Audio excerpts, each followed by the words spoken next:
Hello my dear friends and family. So இன்றைக்கி நம்ம என்ன பண்ண போகிறோம் அப்படின்னு பார்த்தீங்கன்னா, ஸோ 90s கிட்ஸ்க்கும் இப்போ இருக்க பிள்ளைங்க எல்லாத்துக்குமே ரொம்பவே பிடிச்ச தேங்காய் மிட்டாய் தான் எப்படி செய்கிறது அப்படின்றத பார்க்க போகிறோம். ஸோ அது தேங்காய் பர்ஃபின்னு கூட நம்ம சொல்லிக்கலாம்.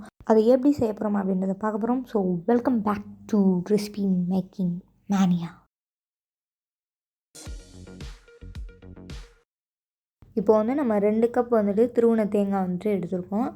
இது வந்து திருவி எடுத்துக்கிட்டாலும் சரி, இல்லை நார்மலாக கட் பண்ணிவிட்டு நம்ம வந்துட்டு மிக்சியில் போட்டு கிரைண்ட் பண்ணிக்கிட்டாலும் சரி, எப்படி பண்ணாலும் சரி தான்.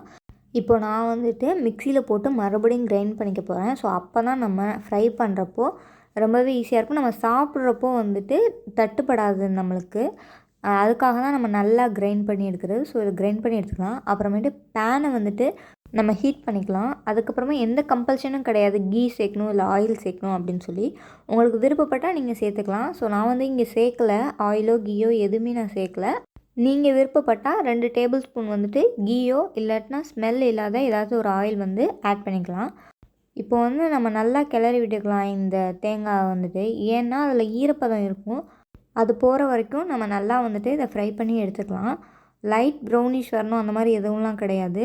நம்ம வந்துட்டு இப்படி இந்த மாதிரி பண்ணும்போது தனித்தனியாக தெரியணும், ஃபுல்லாக க்ளம்ஸியாக இல்லாமல். ஸோ தனித்தனியாக வந்து அது தெரிஞ்சிச்சு அப்படின்னா நல்லாவே வந்துட்டு அதில் வந்து ஈரப்பதம் இல்லாமல் போயிடுச்சு அப்படின்னு அர்த்தம். அது வரைக்கும் நல்லா வந்து கிளறி விட்டுட்டே இருங்க. அப்போ தான் நமக்கு தனித்தனியாக வரும், இல்லைன்னா கீழே வந்து அடி பிடிச்சிரும். இதுக்கப்புறம் நம்ம என்ன பண்ணலாம் அப்படின்னா 2 கப் சுகர், அதாவது கப்பில் நம்ம எவ்வளோ வந்துட்டு தேங்காய் எடுத்தோமோ அதோட கொஞ்சம் பாதி அளவு சேர்த்துக்கோங்க. அதுதான் கரெக்டாக இருக்கும். ரொம்ப சேர்த்திங்க அப்படின்னா, அதாவது நம்ம எடுத்தளவு தேங்காய் அளவே நீங்கள் சர்க்கரையும் சேர்த்திங்கன்னா ரொம்ப வந்து ஸ்வீட்டாக இருக்கும். அது வந்து நல்லா இருக்காது. ஸோ லிமிட்டடாக சேர்த்துக்கிட்டா தான் கரெக்டாக இருக்கும்.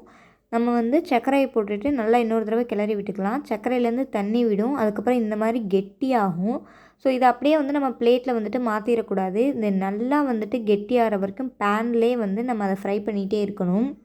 மீடியம் ஃப்ளேம்லேயே வச்சு நல்லா கிளறி விட்டுட்டே இருங்க. அப்போ தான் வந்துட்டு அடி பிடிக்காது. அதே மாதிரி நமக்கு வந்து கரெக்டான பதத்துக்கும் வரும்.